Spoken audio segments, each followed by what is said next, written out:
Good morning, fishing friends. Welcome to another episode. It is I and the big Dutchman, Mr. Chris.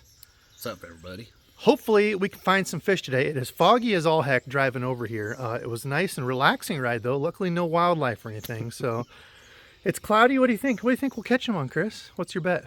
Buzzbait. Buzzbait, huh? I got a little buzz frog on that a subscriber sent me. And I've got some worms that a subscriber sent me, Mr. Adam, STG Custom Lures. Hopefully I can catch one on a giant worm. So enough yapping. Let's go fishing. Let's go. Yeah, this is one that one of those subscribers sent me. It's like a painted black blade. This is like a black nickel. Oh, like an anodized? But then their gold blade is a painted gold blade. I'm like, what are you? God, slipped out of my hand. Yo.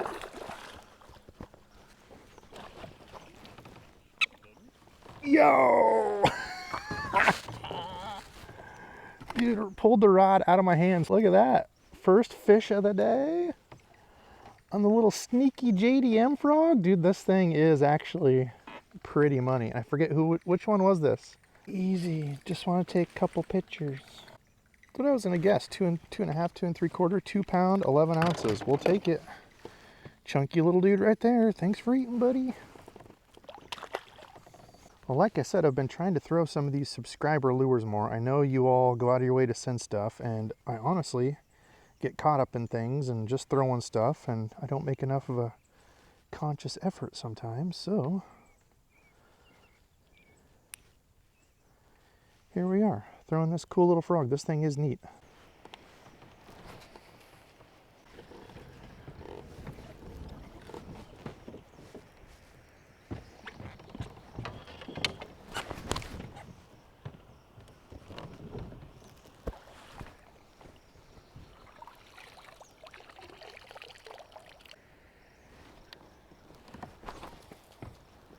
Oh, come on, reward me for that one. That was like perfect up in there. Yep, rewarded me for it. Skipping up in there where other people don't want to go.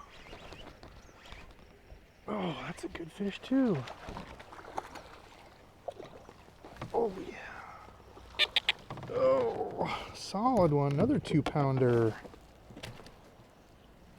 All right, look at that. Another one over 2, probably 2 1/2. Heck yes, dude. All right. One more on it. Skipping. Yes, sir. That is the beauty of this thing. Because it's just a soft plastic, man, this thing skips right up under there, no problem. Oh, my. Yo, did you see that?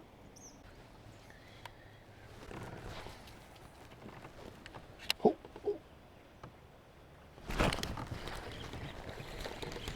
As soon as it was back in there, right on the bank, skipping, dude. Yes, baby.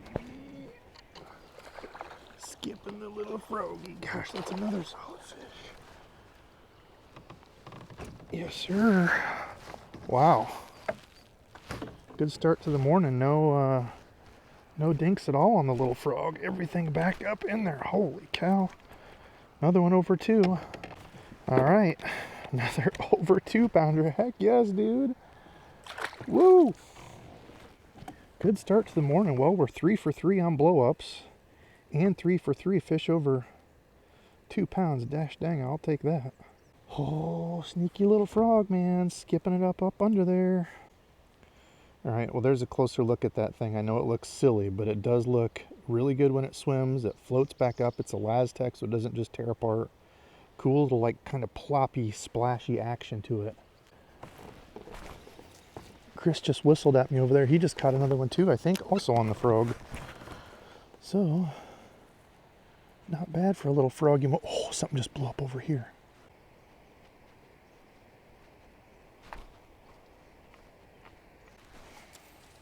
Oh, look at that, baby. Look at that skip.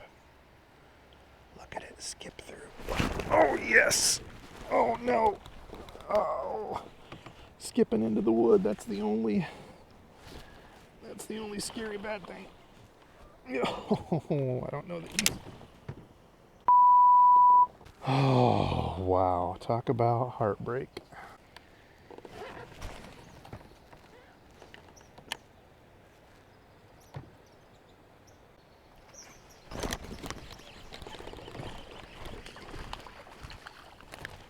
more. Still frog, and I had to switch over to the Spro Flappy Frog. Again, same type of deal to it. Soft plastic, really natural looking. One more on it. Skipping, man. Skipping this up where nobody else wants to go. A lot of people just don't like doing this because either they can't skip or they don't want to mess with getting snagged in the boat and stuff. It's one nice thing about the kayak. And people, interestingly, people say you can't skip from the kayak. I've heard people say that, but you're so close to the water. That's the whole thing with skipping, is you're right here and you can just boom, just like that.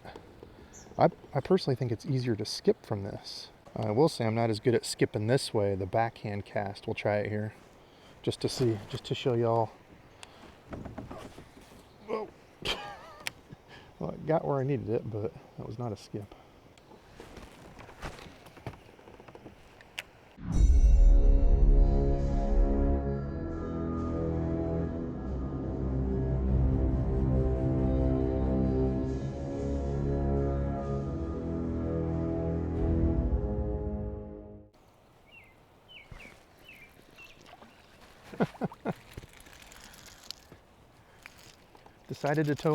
Decided to throw on the, whoop, quick release.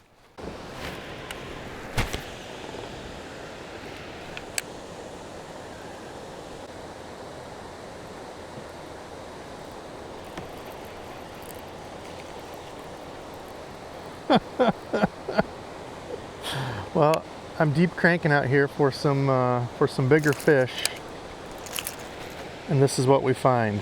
Deep cranking. Ouch.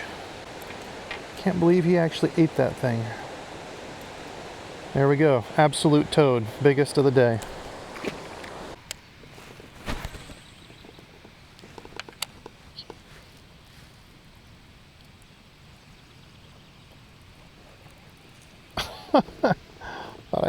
Thought I had grass on it.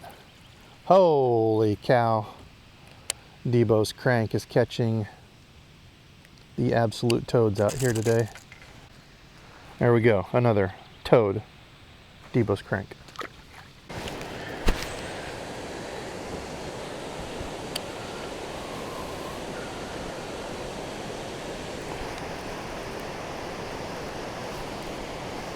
All right, one more on the crank. Feels like another just absolute giant. But that's okay, it's a fish. It's a fish. Bite was great this morning. And then just all kind of puttered out. One more on the rusty crawl.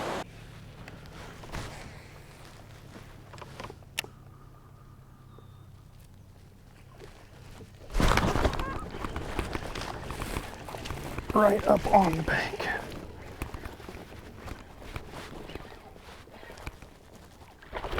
Oh yeah, good fish. All right, the old swamp lord coming in clutch there. Finally, it's been a minute since I had a bite. Way up in there under the shade line. All right, well, we broke 3 pounds, 3 pounds, 3 ounces. All right, we'll take it. One more frog fish. I like it.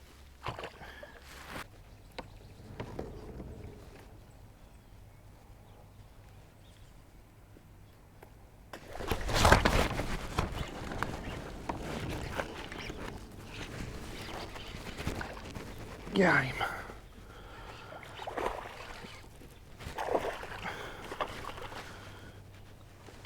Yes, sir. One on the way out, another toad. Oh yeah. Man, pretty good average today. That is a toad of a fish. All right, there we go. One more. Another 2.5-er.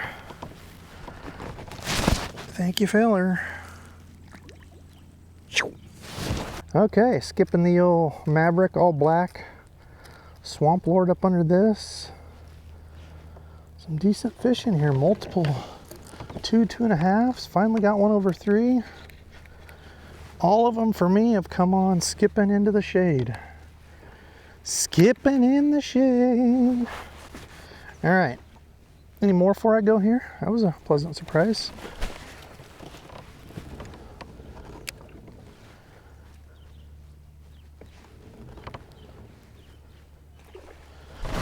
Yep. Whoa. One more up in there.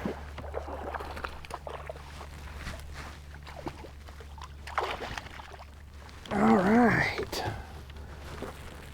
Yeah, we'll take that. There we go. Another 2-pounder. Another. All right, fishing friends, that was a fun day of frogging with this thing. Thank you for sending that in, my man. When I got this, when I opened it, it was in that subscriber unboxing. I'll leave it linked at the end. But this thing, this Scooper Frog Magnum from Bottom Up, when I first looked at it, I'm like, this looks ridiculous. I actually got these. I picked up a couple from Hookup Tackle. If you've never fished over there, or if you've never checked out over there, they have a bunch of JDM stuff, weird stuff you can't find, but picked up a few of these.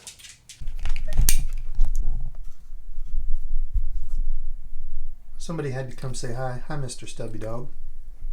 Anyway, picked up a couple more of these in this green pumpkin color. I did like the black color better, but I could take a black spike it marker and color this if I want to. But really neat look to it. It floats. You can just kind of like slowly pop it. That's what I was doing, skipping it up under. It skips extremely well. The only thing I would say, I was fishing it on a 5/0 Gamakatsu. This is a super line, so it's a little bit heavier wire hook. Which I would advise because you're going to be fishing around grass and wood and stuff, as long as you don't break off. Check your braid. That's the big thing. Check your braid, because when I was caught in that first tree, it wrapped around and I knew I should have retied. And I'm like, I'm just going to keep going, right? The bite was on. The number of times I've done that and still haven't learned my lesson. It takes like 30 seconds to retie. But anyway, as I was skipping up under it, the bait itself skips extremely well, but with just a regular hook like this, sometimes after you've caught a few fish, it will just slide down. So I would say an EWG with a keeper up here, which is like a plastic deal that stops your bait from sliding down. But this thing was awesome. Really natural, cool look to it. Hookup ratio was great. I didn't miss fish on it. I thought with just the one hook, it does have a split belly. So after you push it up through, it does have a lot of hook exposed. But I thought with just that one hook, hookup ratio wasn't going to be that good. It was good. Now, ended up losing that one, broke off. Like I said, retie. I was using 50-pound braid, the P-Line Endurex. That's the only bad thing about braid. I don't care what brand you use. If you get around rock or you get around that dry wood like that, if it gets wrapped around it, it's just like a piece of rope. You know how all the pieces are woven? If you break the integrity of that rope, it just weakens it. So again, you can see there I was snagged, fish was shaking, popped off. So retie often. Now after that, I ended up throwing the Spro Flappin' Frog. I don't have one here. I'll leave a picture up on the screen, but make sure you get one of the new Spro Flappin' Frogs. If you have any of the old ones with the little round weight on the outside, they're no good. You lose the weight after like 5 casts. You can still throw them without the weight, but then it tends to ride upside down, and I didn't like it. But they fixed it. They put the weight on the hook, on the actual shank inside of it, completely fixed it. To catch my last fish of the day was on this, the Swamp Lord, Berkeley Swamp Lord, probably my favorite hollow body frog right now. Does great. This one's been beat up. Just an all black is usually my favorite. In the Flappin' Frog, I was throwing the green pumpkin. So all black or a green pumpkin, you know, a natural look I really like. Some guys like a white frog. You can go crazy colors like the Spro Freak. I do love that color as well. It's like a black belly with yellow broken up, kind of a cool color. But find what you're confident in and get a good combo for frogging. And by that, I don't mean something expensive. Now, as I say that, I'm going to show you the Icon frog rod. Cashin sent me this rod a while back to do some testing. And yes, it is a sick frog rod. I don't love the micro guides though. That's one thing I would change.